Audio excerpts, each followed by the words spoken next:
Yes, I'm here to get into Vertigo, which is directed by Alfred Hitchcock, released in 1958. And this is just an incredible, completely original, groundbreaking moment for Hitchcock's filmography, as it's by far his most dark, perhaps his most intense project he has ever made, in depths of loneliness and obsession. And it holds up as perhaps James Stewart's most insane, great performance, as all this just reveals a very troubled quality of just overwhelming of depths of obsession, as it leads to a gradual spiritual defeat. And it just feels like it's completely foreshadowing just all kinds of elements of Roman Polanski and Martin Scorsese, as it's just very frightening close up on a character who's just facing brewing darkness. And it's perhaps feels like the most attention to detail cinematography of all Hitchcock projects. I mean, a lot of these scenes are just mesmerizing and very slow pace. It's just atmospheric ultimately. Like a lot of these scenes just are very rewatchable and how beautiful they look. But it's also a very haunting, dark sort of depiction entirely.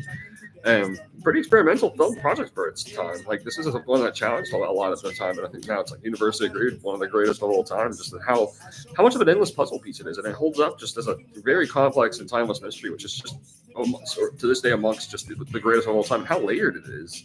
I'm just shocked by the amount of layers here. Like it really feels like Hitchcock was already just on to a lot of like what Christopher Nolan would do with a lot of mystery films, and it's just completely ahead of its time. And I just feel like this is just a very rewatchable film. It instantly lands as a magical viewing, original kind of moment upon person. Just by the way of just the cinematography, the characterization, the soundtrack. I love the Bernard Herrmann soundtrack here.